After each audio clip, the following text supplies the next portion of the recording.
The call that changes everything. Imagine the phone rings. Your manager answers. He listens quietly, then turns toward you with a look that immediately tells you something huge just happened.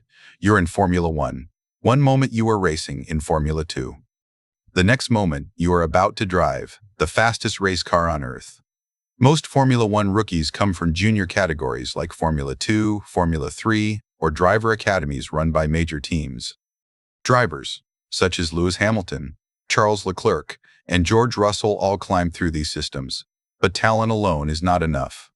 Teams evaluate your consistency, feedback to engineers, adaptability, and mental strength under pressure. Because, when a team signs a rookie, they are investing millions into someone who might become their future champion.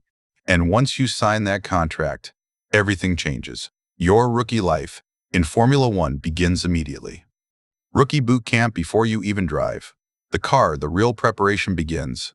Formula One teams do not simply hand rookies the keys to a 1,000 horsepower machine. Instead, they start with simulator training. You spend hours inside advanced simulators, learning every circuit on the calendar, every braking point, every corner entry, every acceleration zone. But the most complicated part is the steering wheel. A Formula One steering wheel is closer to a computer than a wheel. It can have more than 20 buttons and switches controlling critical systems. Engine modes, differential settings, brake balance, energy recovery deployment. During races, drivers constantly adjust these settings, sometimes several times within a single lap. Engineers expect rookies to memorize these controls perfectly, because when you are approaching a corner at 300 kilometers per hour, there is no time to think. You must already know exactly what to do. Your first drive in a Formula One car, eventually, the moment arrives. Your first real test session in a Formula One car. The first shock rookies experience is braking. Formula One cars can generate nearly 5 g of braking force. That means your body experiences 5 times its normal weight. Drivers often say it feels like hitting a wall every time you brake. Then comes the cornering speed. Thanks to massive aerodynamic downforce, the car grips the track in ways that feel almost unnatural. Drivers like Lando Norris have described the first experience as overwhelming. But the real challenge is not speed. It is tire management. Drivers, such as Oscar Piastri, have explained that learning how to preserve tires while maintaining race pace is one of the hardest adjustments rookies must make. Because in Formula One, if you destroy your tires too early, your entire race strategy collapses. The media pressure. Just when you think driving the car is the hardest part, a new challenge appears. Media Day. Formula One is not only a sport. It is a global entertainment industry. As a rookie driver, you suddenly face interviews, press conferences, sponsor events, and television appearances. Millions of fans now recognize your name. Every comment you make can become a headline. This is why teams train rookies in media communication. You learn how to answer difficult questions, how to represent sponsors professionally, how to remain calm when journalists push for dramatic answers. Because Formula One drivers are not only racers, they are global ambassadors for some of the biggest brands in motorsport. And handling media pressure becomes just as important as handling the car. Your first Grand Prix weekend. Now comes the moment every rookie dreams about. Your first Formula One race weekend. Friday begins with practice sessions. These sessions allow teams to experiment with setups, analyze tire behavior, and evaluate race pace. Saturday brings qualifying. Drivers compete in a knockout system where one mistake can eliminate you instantly. Then comes Sunday, race day. More than 100,000 fans fill the grandstands. Millions more watch worldwide.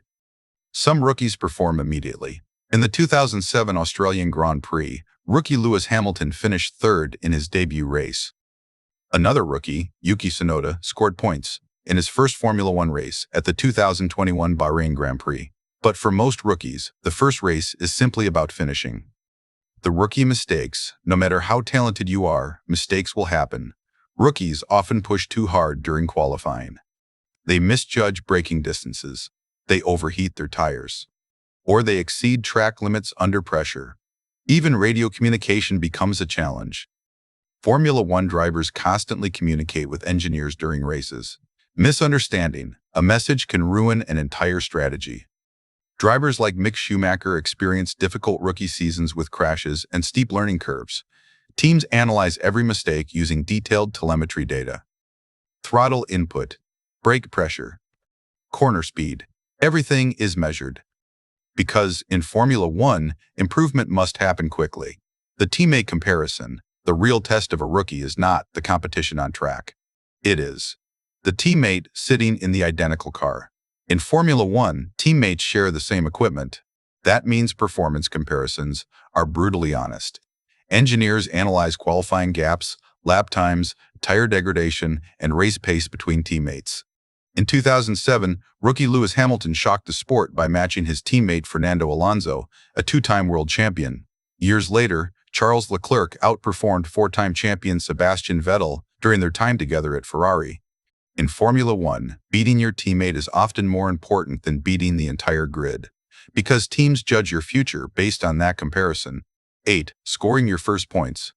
Eventually, the breakthrough moment arrives. Your first championship points.